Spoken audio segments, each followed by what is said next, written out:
ಕಾಯುತ್ತಿರುವೆ ನಾ ಕಾಯುತ್ತಿರುವೆ ಅದ್ಭುತವ ಹೊಂದಲು ಕಾಯುತ್ತಿರುವೆ ಕಾಯುತ್ತಿರುವೆ ನಾ ಕಾಯುತ್ತಿರುವೆ ಅದ್ಭುತವ ಹೊಂದಲು ಕಾಯುತ್ತಿರುವೆ ಕರ್ತನಿಗೆ ಕಾಯುವವರು ಅವಮಾನ ಹೊಂದರು ನಿಜವಾಗಿ ಅಂತ್ಯ ಉಂಟು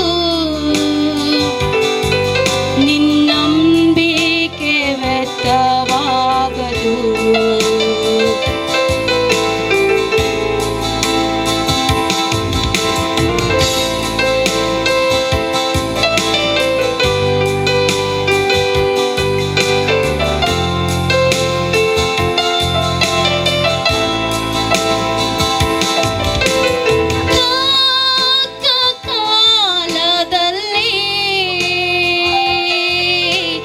ದರ್ಶನವ ನೆರವೇರಿಸುವ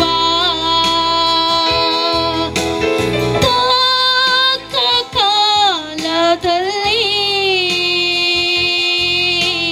ದರ್ಶನವ ನೆರವೇರಿಸುವ ಸುಳ್ಳಾಡದು ನೆರವೇರುವುದು ತಡವಾದರು ನಾ ಕಾಯುತ್ತಿರುವೆ ಸುಳ್ಳಾಡದು ನೆರವೇರುವುದು ತಡವಾದರು ನಾ ಕಾಯುತ್ತಿರುವೆ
రావాల్సిందిగా మనవి చేస్తున్నాను.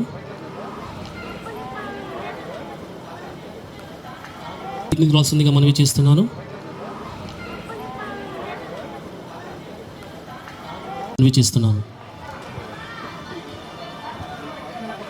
వేదికను అలంకరించిన దైవజనులకును అలాగనే సంఘ పెద్దలకు సభ తరపున ధన్యవాదాలు తెలియజేస్తూ ఇక సమయంలో బైబిల్ యొక్క పాఠాన్ని మనము చదువుకుందామండి.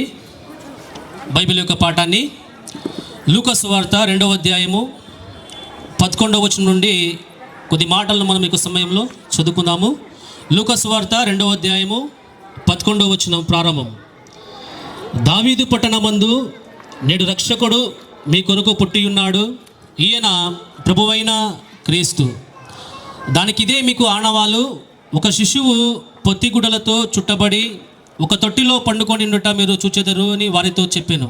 వెంటనే పరలోక సైన్య సమూహము ఆ దూతతో కూడా నుండి సర్వోన్నతమైన స్థలములలో దేవునికి మహిమయు ఆయనకిష్టులైన మనుషులకు భూమి మీద సమాధానము కలుగునుగాక అని దేవుని స్తోత్రము చేయుచుండెను. ఇక సమయంలో చదవబడిన లేఖ సెయింట్ మైకల్స్ ప్లైవుడ్ సిఎస్ఐ సంఘం నందు జరుగుతున్నటువంటి యొక్క సెమీ క్రిస్మస్ కార్యక్రమానికి మిమ్మల్ందరినీ కూడా నేను ప్రేమపూర్వకంగా ఆహ్వానిస్తూ ప్రత్యేకమైన వందనములు తెలియజేస్తుంటున్నాను.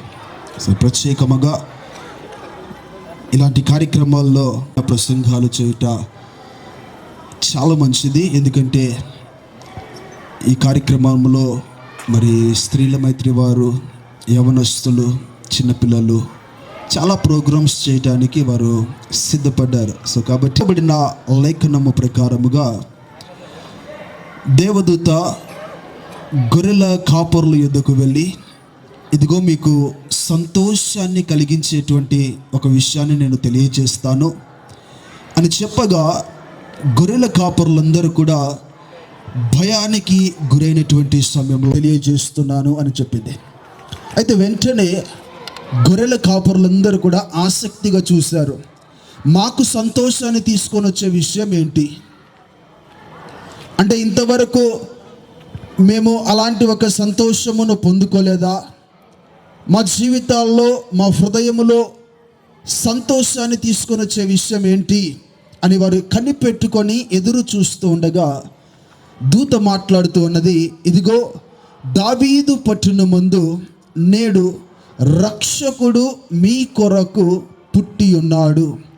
ఈ మాట చెప్పగానే గొర్రెల కాపరులకు తెలియనటువంటి ఒక ఆనందము, ఎప్పుడు అనుభవించలేనటువంటి ఒక సంతోషము కలిగింది. ఎందుకయ్యా అంటే, అప్పటి వరకు పాపభీతులుగా ఉన్న వారి జీవితంలోనికి, అప్పటి వరకు శాపము కింద దాసత్వము నొందుతున్నటువంటి వారికి ఓ గొప్ప విడుదల కలుగుతుంది అని, ఓ గొప్ప రక్షణ కలుగుతుంది అని గొర్రెల కాపరులందరికీ కూడా ఒక సంతోషం వచ్చింది. అయితే ఆ సంతోషము వెనకాల మీరు ఆలోచన చేస్తే వాక్యంలో లిఖించబడినటువంటి మాట, ఆ దూత వారి ఎదుట నిలబడగా వారి చుట్టూ ఆ దూత యొక్క చుట్టూ బైబిల్లో లిఖించబడిన మాట, ఒక మహిమ ప్రకాశించటము గొర్రెల కాపరులు గమనించారు. ఎప్పుడైతే ఆ మహిమను గొర్రెల కాపరులు గమనించారో, ఇంతకాలము మా జీవితంలో మేము పుట్టినది మొదలుకొని ఈ మహిమను మేము చూడలేకపోయాం. కారణం ఏంటంటే, మేము చేసినటువంటి ఒక పాపపు జీవితము. రోమీయులకు రాసిన పత్రిక 3వ అధ్యాయము 23వ వచనంలో లిఖించబడి ఉంటుంది, ఏ భేదము లేదు, అందరూ పాపము చేసి దేవుడు అనుగ్రహించు మహిమను పొందలేకపోయారు. మా పాపమును బట్టి ఏ మహిమనైతే మేము పొందుకోలేకపోయామో, ఈ లోకానికి రక్షకుడిగా వచ్చిన ఆయన ద్వారా మా పాపాలన్నీ కూడా క్షమించబడి, మేము పాపము నుండి విడిపించబడి, ఇదిగో ఆ మహిమను మేము పొందుకోగలుగుతున్నాము, ఆ మహిమను మేము చూడగలుగుతున్నాము. వాక్యంలో లిఖించబడి ఉంటుంది, వారి చుట్టూ ప్రకాశించబడిన ఆ మహిమ ఏదైతే ఉందో, ఫిలిప్పీలకు రాసిన పత్రిక 4వ అధ్యాయము 19వ వచనం లిఖించబడి ఉంటుంది, ఆ మహిమలో నుండి మన ప్రతి అవసరత కూడా తీర్చబడుతుంది అని. దేవుడు తన ఐశ్వర్యము చొప్పున క్రీస్తు యేసునందు మహిమలో దేవుని మహిమ ఏదైతే ఉందో, దూత చుట్టూ ఏ మహిమ అయితే ప్రకాశించిందో, ఆ మహిమలో నుండి, ఆ మహిమ ద్వారా మన ప్రతి అవసరత తీర్చబడుతుంది. అందుకే గొర్రెల కాపరులకు ఒక సంతోషం. మేము పాపము నుండి విడిపించబడతాము, మాకు కావలసిన ప్రతిదీ కూడా ఆ మహిమలో నుండి మేము పొందుకుంటాము. ఆ విషయము వారు వినగానే వారికి బహు సంతోషము కలిగి, వాక్యములో లిఖించబడినటువంటి మాట, వారు గంతులు వేస్తూ యేసుక్రీస్తు ప్రభుల వారు ఎక్కడైతే పరుండబెట్టబడి ఉన్నాడో ఆ సత్రములో, ఆ పశువుల యొక్క తొట్టిలో ఆయన పరుండి ఉండగా ఆ స్థలమునకు వీరు వెళ్ళి ఆ ప్రభువుని చూసి, వాక్యంలో లిఖించబడినటువంటి మాట, అత్యానంద భరితులయ్యారు అని. వారి సంతోషము పొంగింది, వారిలో ఆనందం. మన పాపమును శాపమును తీసివేసి, ఇదిగో మన హృదయాలకు ఒక గొప్ప సంతోషాన్ని ఇచ్చి, తన మహిమను మనకు చూపించి, ఆ మహిమ ద్వారా మన ప్రతి అవసరతలను తీర్చి, మనము మన గృహాలకు ఆనందముతోనూ సంతోషముతోనూ వెళ్ళగలిగేటువంటి వారిగా దేవుడు మనల్ని చేస్తాడు. అటు కృప తండ్రి అయిన దేవుడు మనందరికీ అనుగ్రహించునుగాక.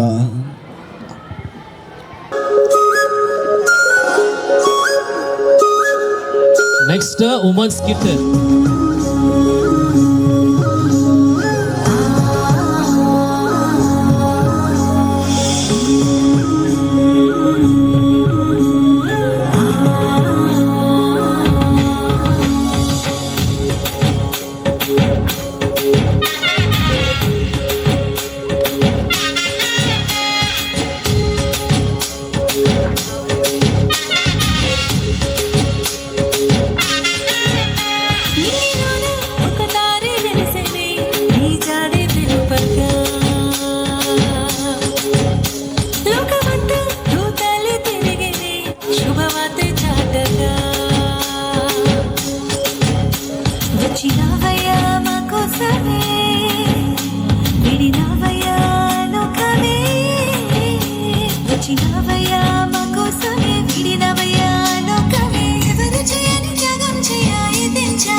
రావయ్యా మా కోసం వేడిన